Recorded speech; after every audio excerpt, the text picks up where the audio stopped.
What's going on, Alabama fans? This is Brandon, aka Fresh, back again to drop another Alabama video for y'all. Hope y'all enjoying the content. Before we get started, please make sure you hit that like button, smash the like button for me one time. All right, let's rock, guys. All right, so talking about Alabama's most important offensive player, not named the quarterback, okay? Let me go ahead and pause for effect just real quick. Talking about Seth McLaughlin, all right?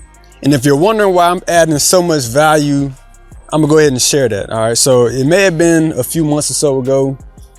Stephen M. Smith may even brought this subject up. I know we were talking about this in meetings, and we had a conversation about it. And I'm gonna drop some knowledge on y'all for those of y'all who don't really know, who might be, dare I say, casuals. For those of y'all who the real diehards, y'all you'll follow me on this one. All right, so let me take it back as to why the center position for Alabama is so crucial. First of all, if you're not really familiar with football and offensive line play, the reason why the center is arguably the most important offensive lineman, they touch the ball every single play. They're the only, outside of the quarterback, they're the only, and even the quarterback doesn't always touch the ball depending on what type of play that you're running. If it's a direct snap to a running back, then the quarterback's not going to touch it. But the only player on offense that touches the ball every single play is the center. Not only that, they are the ones who are communicating with the quarterback, certain protections and all that type of stuff. So if you ever watch a game, like, why is that center, the guy who's holding the football, why is he always pointing his fingers? What is he doing? Well, I mean, they're communicating. All right, they're letting the quarterback know this or that and the third. So real quick, before I even get into more, center names and everything, if you remember in the 2012 BCS National Championship against Notre Dame, you had Barrett Jones and AJ McCarron with their infamous shoving match while they were up 30-something points in the fourth quarter. It was a miscommunication that the two of them had. And you see AJ McCarron, he's stomping and jumping up and down, telling Bear to snap the ball. And Bear's like, nah, I ain't snapping it because, we're not ready. Whatever it was a miscommunication. All right, so the two of them are communicating about stuff constantly, making sure that each other are protected, and the line is doing what it needs to do, all the above, whatever. All right, so Seth McLaughlin has been Alabama center essentially for the past 2 years. Really, last year was his first year where, it was like, okay, this is legit. We're going to let Seth have it. He came on at the end of 2021.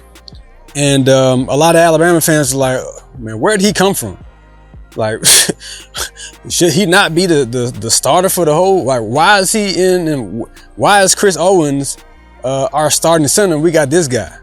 You know what I'm saying? No disrespect to Chris Owens. I really don't want to go into a huge thing, but I don't know what Nick Saban was thinking.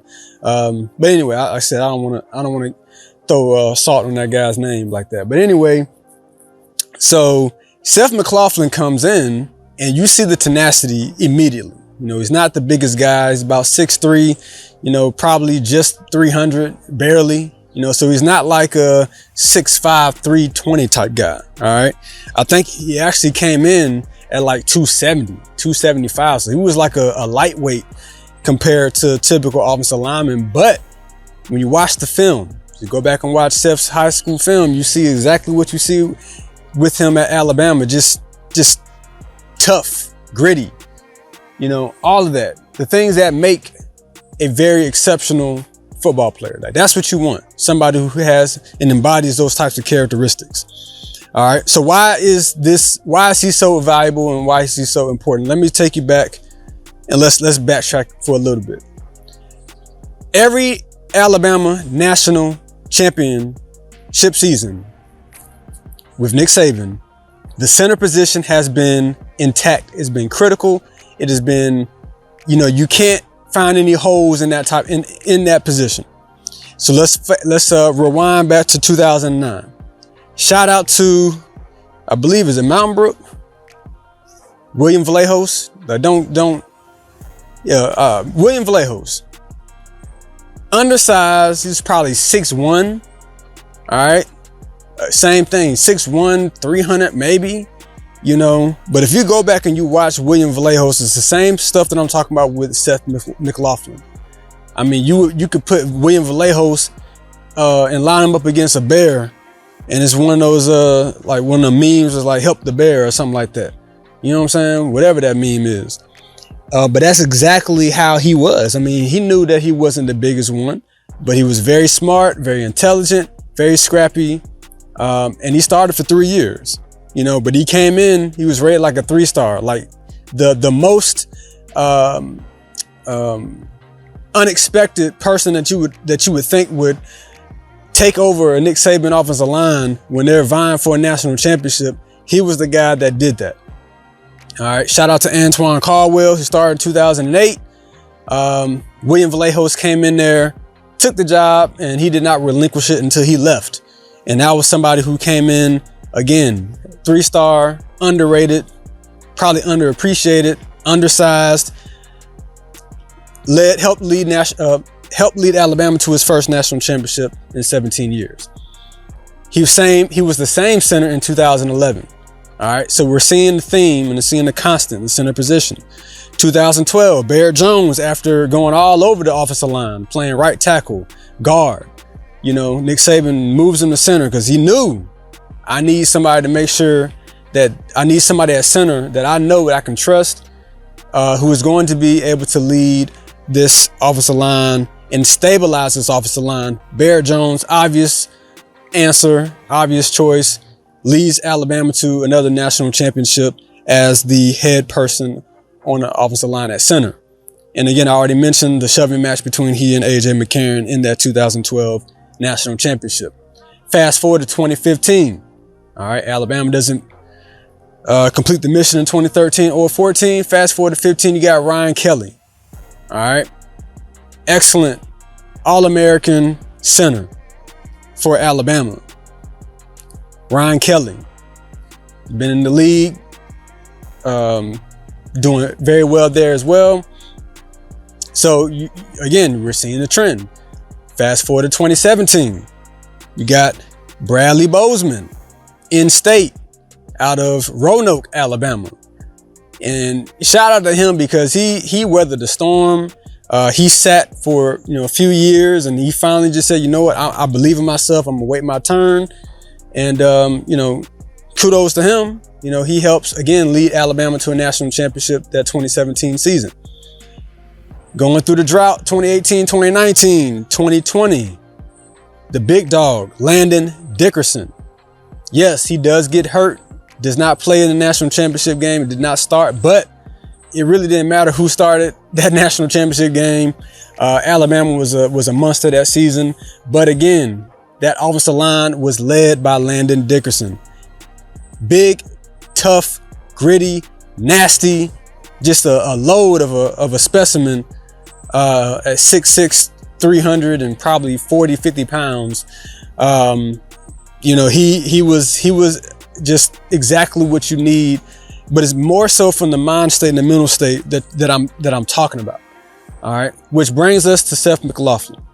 I don't think there's an Alabama fan, an Alabama media analyst, pundit, reporter, or whatever that would question anything that I'm saying or have said when it comes to Seth McLaughlin. Now, that doesn't mean that Alabama is going to win a national championship. What I'm saying is that there's been a constant, and I've given you how many players that? 1, 2, 3, 4, 5 different players that all have and share something similar. Okay. Now, they've all been experienced for the most part as an offensive lineman. All right. So again, William Vallejos, he did not start a game to my knowledge until 2009. However, he had been in the system since 2007. All right. But the other characteristic was the toughness, the grit, the smart. All right. Barrett Jones, he had been starting since he was a freshman all across the line, all across the offensive line. Tough, gritty, super duper smart. I want to say he was, if he wasn't a Rhodes Scholar, he was darn close to being one. Ryan Kelly, smart, gritty, tough, leader, all of these. Bradley Bozeman, I just explained, waited his turn, tough, grit, smart, leader. Landon Dickerson, tough, nasty, grit. Seth McLaughlin, who have you not heard Alabama fans say, who was number 56? That boy nasty, man. He feisty. Same characteristics. So you got Seth McLaughlin, who has J.C. Latham, Tyler Booker. I believe that Darian Dalcourt is going to get the start at guard as well.